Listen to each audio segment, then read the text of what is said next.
ప్రతి పండుగ వెనుక ఓ మహోన్నత లక్ష్యం కనిపిస్తుంది. ప్రకృతిలో మమేకమవుతూ నేల, నీరు, చెట్టు, పుట్ట తదితర ప్రకృతి శక్తులన్నిటినీ ఆదరించడం అనాదిగా మన సంస్కృతిలో భాగంగా కొనసాగుతూ వస్తుంది.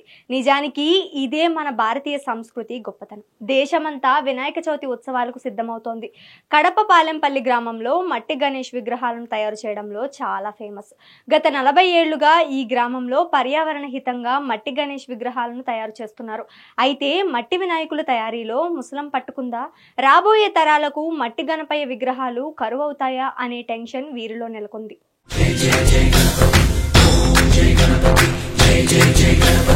పాలెంపల్లి గ్రామస్తులు మట్టి వినాయక విగ్రహాలను తయారు చేయటంలో ప్రసిద్ధి చెందారు. ఇది పర్యావరణానికి అనుకూలమైన పద్ధతి. ఈ విగ్రహాలను తయారు చేయటానికి వారు సహజమైన మట్టిని, అలాగే రంగులు వేయటానికి సహజమైన పదార్థాలను ఉపయోగిస్తారు. వినాయక చవితి పండుగ సమయంలో ఈ మట్టి విగ్రహాలను పూజించి ఆ తరువాత నీటిలో నిమజ్జనం చేస్తారు. ఇలా చేయడం వలన పర్యావరణానికి ఎలాంటి హాని కలగదు. ఈ సాంప్రదాయాన్ని పాలెంపల్లి గ్రామస్తులు తరతరాలుగా పాటిస్తున్నారు. ఇంతటి చరిత్ర ఉన్న పాలెంపల్లిలోని మట్టి వినాయకుల తయారీలో ముసలం పట్టుకుందా? రాబోయే తరాలకు మట్టి గణపతులు కనుమరుగవుతాయా అనే సందేహం కలుగుతోందని కడప జిల్లా వాసులు అంటున్నారు.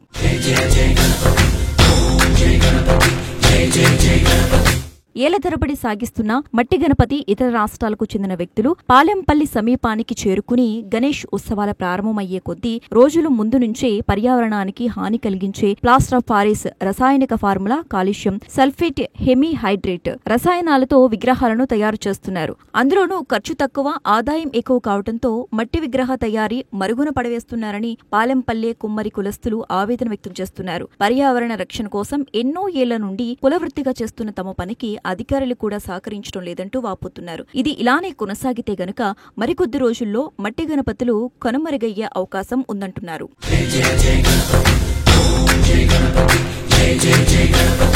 అయితే ప్లాస్టర్ ఆఫ్ పారిస్ రసాయనిక ఫార్ములా, కాలుష్యం, సల్ఫేట్, హెమీహైడ్రేటే విగ్రహాల తయారీలో వాడుతున్న రసాయనాలు, రంగుల వలన నిమజ్జనం చేసిన చెరువు లేదా జలవనరు నీటి రంగు మారుతోంది.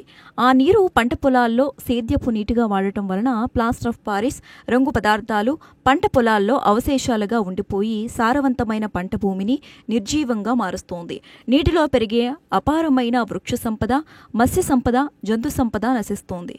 నీటిలో కరిగి ఉన్న ఆక్సిజన్ పరిమాణం తగ్గుతోంది. కాలుష్య జలంలోని రసాయన పదార్థాలు ఆహారపు గొలుసు ద్వారా మొక్కలు, చేపలు, పక్షులు మొదలైన వాటిలోకి ప్రవేశించి చివరికి వాటిని తినటం ద్వారా మానవుని శరీరంలోకి ప్రవేశిస్తాయని విశ్లేషకులు భావిస్తున్నారు.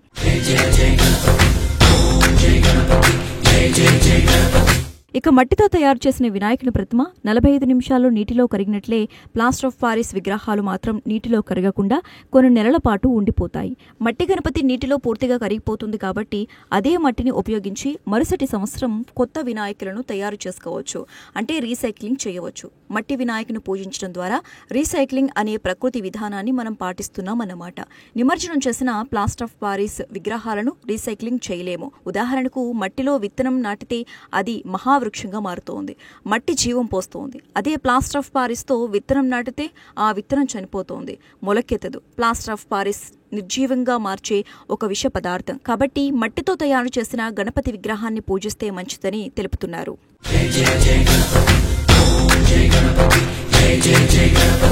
ఇదిలా ఉండగా మట్టి గణపతి అవగాహన మొక్కుబడిగా ప్రత్యేక ప్రకటనలకే పరిమితం అవటంతో క్షేత్రస్థాయిలో నిర్వాహక మండళ్లు భక్తుల దృష్టికి చేరటం లేదు. గణేష్ నవరాత్రుల ప్రారంభానికి 2 నెలల ముందు నుంచే ప్లాస్టర్ ఆఫ్ పారిస్ విగ్రహాలను వినియోగించవద్దని సంబంధిత ఉత్సవాల నిర్వాహకులతో అన్ని ప్రధాన పట్టణాల్లో సమావేశాలు నిర్వహించి చర్యలు తీసుకోవాల్సి ఉన్నా ఆ దిశగా చేసిన కసరత్తు నామమాత్రంగా కొనసాగుతోంది. పర్యావరణాన్ని రక్షించాల్సిన అధికారులే నిమ్మకు నీరెత్తినట్లు ప్రవర్తిస్తుంటే మరి వ్యాపారం చేసుకునే వాళ్ళు ఎలా ఆలోచిస్తారు అంటూ పాలెంపల్లి గ్రామస్తులు ప్రశ్నిస్తున్నారు. హిందువుల తొలి పండుగ వినాయక చవితి. అయితే ఈ వినాయక చవితికి కడప నగరంలో ఓ గ్రామంలో ఓ ప్రత్యేకత ఉంది. ఆ గ్రామంలో గత 40 సంవత్సరాల నుంచి పర్యావరణ రక్షణ కోసం మట్టి గణపయ్యలను చేస్తుంటారు. అయితే ఈ మట్టి గణపయ్యలను మిషన్తో కాదు, చేత్తోనే చేస్తుంటారు. గత 40 సంవత్సరాల నుంచి కొన్ని వందల కుటుంబాలు కడప నగరంలో పర్యావరణ కోసం మొదటి పండుగ అయిన వినాయక చవితిని దృష్టిలో ఉంచుకొని అలాగే పర్యావరణాన్ని కూడా కాపాడుకుంటూ వస్తున్నారు. ఇంతకీ ఏంటి ఆ గ్రామం ఎక్కడుంది వెళ్ళి చూసే ప్రయత్నం చేద్దాం రండి.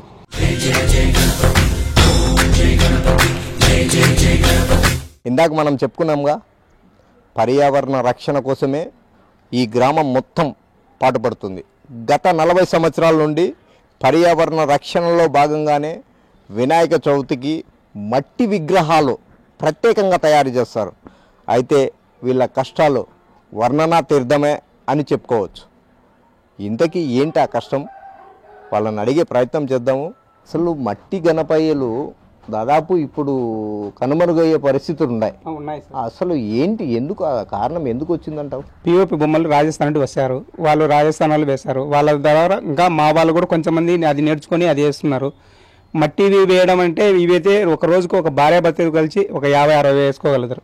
అవి అయితే ఒక రోజుకు 200 కలిసి వేసుకోవచ్చు. కానీ డబ్బులేమో అవి తక్కువే. కానీ ఎక్కువ ఏమవుతుందంటే ఇక్కడ మేము ఇది కష్టం, మా కష్టం విలువకే మాకు డబ్బులు వస్తుంది అంతేగాని మాకు ఎక్స్ట్రా టైం రాదు ఇది. ఎందుకంటే ఒక ఆలుమూడు బెల్లారు పినిపోయినా కూడా 1300-1400 ఇస్తారు. మేము ఇవి 50 వేసుకునే 50-60 వేసుకునే 1200-1300 డబ్బులే అయ్యేది. అంతకాడ ఎక్స్ట్రా టైం ఇవ్వరు మాకు. అదే పిఓ బొమ్మలు ఇదే బొమ్మ 100 రూపీస్ తీసుకుంటారు. వాటికి ఖర్చు తక్కువ సార్. వాటికి ఎంత అంటే ఒక 2 కేజీలు పిండి అయినా కూడా 26 రూపాయలు పడుతుంది. పెయింట్స్ ఒక 6 రూపాయలు పడుతుంది. 30 రూపాయలతోనే అయిపోతుంది. 70 రూపాయలు లాభం ఉంటుంది. ఇవి అయితే ఇది మేము కష్టపడి మట్టి తెచ్చుకొని డబ్బులు పెట్టి మట్టి తెచ్చుకోవాలి. మా కూలిపాట కూడా చిక్కడం లేదు ఇంట్లో. అయితే గతంలో అధికారులు కూడా చాలా బొమ్మలు మీ దగ్గర ఖరీదు చేస్తారు. ఖరీదు చేసిన తర్వాత ఫ్రీగా ఇచ్చే కార్యక్రమాలు అయితే గత కొన్నేళ్ల కిందటైతే పెట్టారు. అలాంటివి ఇప్పుడు జరుగుతున్నాయా? అలా జరుగుతున్నప్పటికీ ఈ బొమ్మల తయారీకి మట్టి ఎక్కడి నుంచి సేకరిస్తున్నారు? ఎంత ఖర్చు అవుతుంది మీకు? మాకు మట్టి అయితే సార్ ఫ్రీగా అయితే చిక్కడం లేదు సార్. మట్టి అయితే మేము ఎక్కడెక్కడనో చాలా దూరం నుండి వేసుకొచ్చుకోవాలి ట్రాక్టర్లలో. వాళ్ళకు అక్కడ పట్టుకున్నారంటే వాళ్ళకి ఆ డబ్బులు వేస్ట్ అయిపోతుంది. మళ్ళీ మేము దొంగగా తెచ్చుకోవాల్సింది వస్తుంది పరిస్థితి. మాకు అదే ప్రభుత్వం అయితే ఏ విధంగా మాకు సహాయం లేదు. ఎందుకంటే పక్కన వాళ్ళు ఎవరైనా వచ్చి మేము ఇన్ని బొమ్మలు మేము ఫ్రీగా పంచగలుగుతామని ఎవరైనా వచ్చి 50-100 తీసుకుపోయి వాళ్ళు పంచుకోగలుగుతుంది తప్ప ప్రభుత్వం నుండి మాకు ఎలాంటి సహాయం లేదు. అంటే గతంలో ప్రభుత్వం ఏం చెప్పేది, ఫ్రీగా మట్టి ఇస్తున్నాము, వాళ్ళు మట్టి పర్యావరణ రక్షణలో భాగంగానే ఈ పాలంపల్లెకు చెందిన గ్రామస్తులు మొత్తము మట్టి విగ్రహాలే తయారు చేస్తున్నారు, చాలా బాగుందని చెప్పి కొన్నేళ్ల క్రితం అధికారులు కూడా చెప్పారు.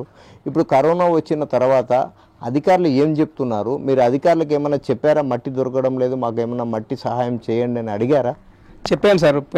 మేము ఎండలకాలం వచ్చి నల్లమట్టి తోలుకోవాలి సార్ కుండలకి. ఇక్కడ కుండలకు పోయితే అధికారులు వచ్చి మీది ఇది వ్యాపారము, మీకు కులవృత్తికి కాదు, ఇది మీరు చేస్తున్నది మీరు వ్యాపారం చేసుకుంటున్నారు, మీకు ఇవ్వము మేము పర్మిషన్ కూడా అన్నారు. మళ్ళీ ఎట్లా వాళ్ళని వీళ్ళని పట్టుకొని మేము మట్టి తెచ్చుకున్నాము. ఇప్పుడైతే తోలుకున్నాం సార్ ప్రస్తుతానికి. గతంలో ఎన్ని బొమ్మలు చేస్తున్నారు అంటే దాదాపు ఒక 5-6 సంవత్సరాల క్రితం ఎన్ని బొమ్మలు చేస్తున్నారు, ఇప్పుడు ప్రజెంట్ ఈరోజు ఎన్ని బొమ్మలు చేస్తున్నారు, ఎన్ని బొమ్మలు అమ్ముడుపోతున్నాయి, అప్పటికి ఇప్పటికి తేడా ఏంటి సార్? ఇంతకుముందు అయితే మినిమం సార్ 1,00,000 బొమ్మ వరకు ఇక్కడ ఒకే అవుతున్నాయి సార్. ఇప్పుడు అన్ని ఎత్తుకునే కానీ 20,000 కూడా లేవు సార్ మా దగ్గర. ఎందుకంటే అన్ని పివో బొమ్మలు వచ్చేసాయి, అన్ని పివో బొమ్మలే తీసుకుంటున్నారు. ఈ పాలంపల్లిలో మట్టి గణపయ్యలు చేసే ఒక కుటుంబ పెద్ద ఆవేదన. అయితే అధికారులు స్పందించాలా, మాకు మట్టి సరఫరా సులభతరంగా జరిగే విధంగా చర్యలు అయితే తీసుకోవాలా. అలా చర్యలు తీసుకున్నప్పుడే మాకు కూడా కొంత పొట్టకూటి కోసం ఆపుగా ఉంటుంది ఆ డబ్బు అని చెప్పి ఆవేదన వ్యక్తం చేస్తున్నారు. ఇక్కడ శివశంకర్ అనే వ్యక్తి ఇంకొకరు తన ఇంట్లోనే చేస్తున్నారు. మనం వెళ్ళి చూద్దాము వాళ్ళ కష్టం వెనుక. ఆ ఒక బొమ్మ తయారీ కావాలంటే ఆ కష్టం ఎంత ఉంది అనేది ఇక్కడ మనం స్వయంగానే చూడాల్సి.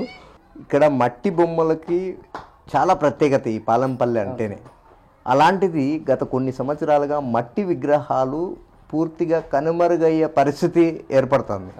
ఏంటి కారణం? కారణం ఏం లేదు సార్, మట్టి దొరకడం లేదు. మెయిన్ మట్టి ఇక్కడ నుంచి దగ్గర ఒక టిప్పు 4,000 రూపాయలు పడుతుంది.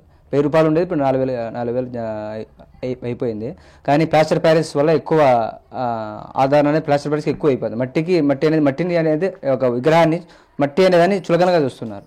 దానివల్ల చాలామంది education person, non education person అందరూ ఉన్నారు. బట్ ఎందుకు ఆధారం లేదు కాబట్టి సరిగా కూలిపాటు కూడా గిట్టడం లేదు.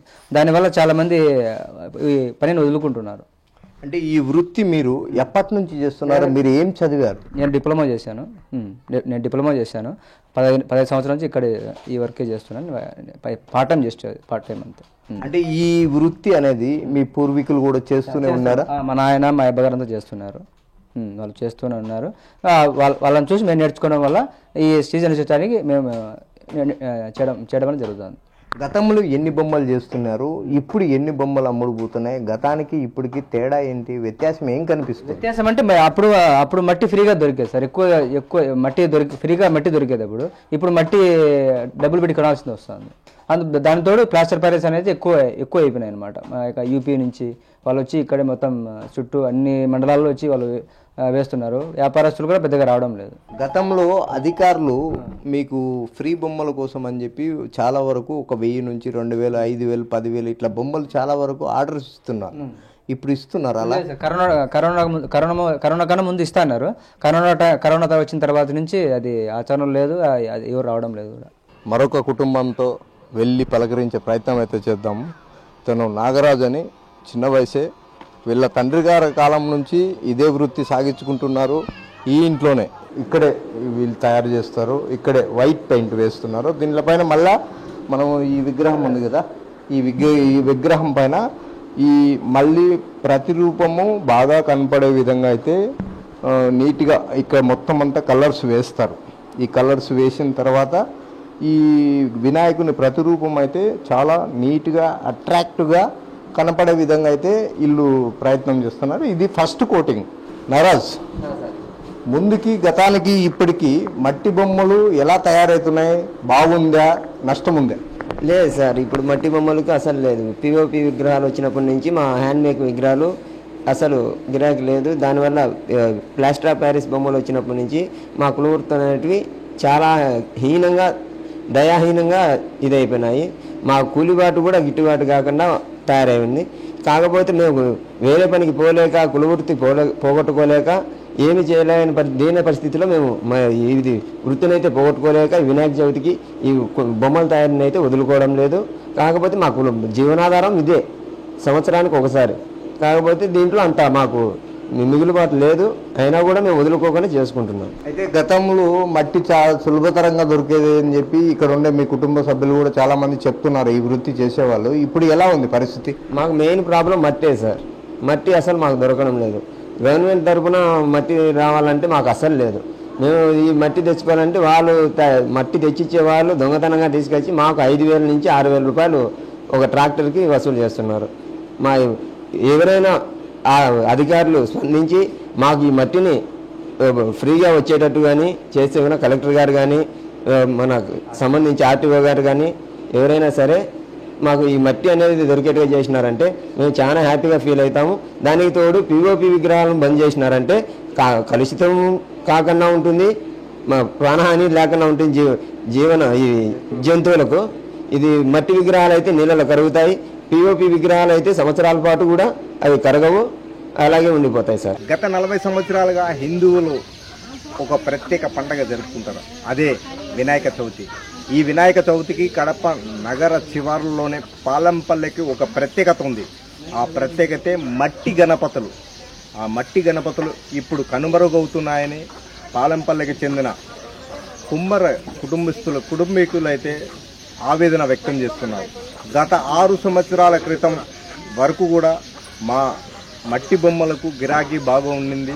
అయితే 6 సంవత్సరాల క్రితం కరోనా ఎప్పుడైతే స్టార్ట్ అయిందో అప్పటి నుంచి మా మట్టి బొమ్మలు కొనడానికే కస్టమర్లు రావడం లేదు. మట్టి దొరకడమే చాలా కష్టతరంగా మారింది. అయినప్పటికీ మా ఆవేదన కడప రెవెన్యూ అధికారులకు మొరబెట్టుకున్నాం, అలాగే జిల్లా కలెక్టర్ గారికి మొరబెట్టుకున్నప్పటికీ మా వైపు కన్నెత్తి చూసిన అధికారులే కరువయ్యారు.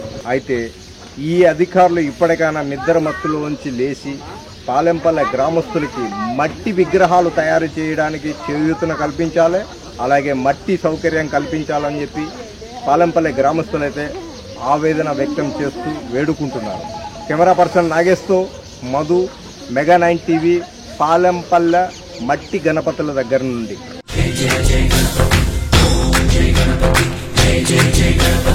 వివిధ రకాల కెమికల్స్, ప్లాస్టర్ ఆఫ్ ప్యారిస్తో తయారు చేసే విగ్రహాల వల్ల తీవ్రమైన కాలుష్యం ఏర్పడుతోంది. మన భక్తి వల్ల మరొకరికి ముప్పు వాటిల్లడం మంచిది కాదు. ఈ చిన్న విషయాన్ని అర్థం చేసుకుంటే చాలు. మట్టి గణపతి కోసం గట్టి సంకల్పం తీసుకోవచ్చు.